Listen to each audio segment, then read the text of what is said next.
all my heart, for you have heard the words of my mouth. In the presence of the angels, I will sing your praise. I will worship at the holy temple.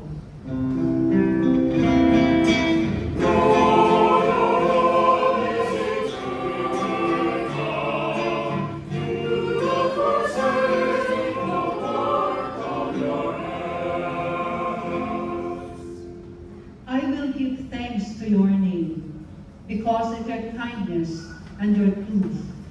When I called, you answered me. You built up strength within me.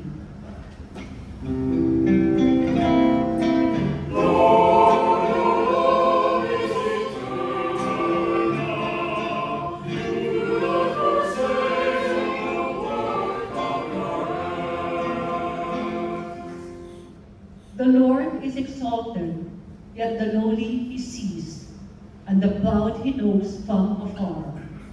Your kindness, O Lord, endures forever. Forsake not the work of your hands.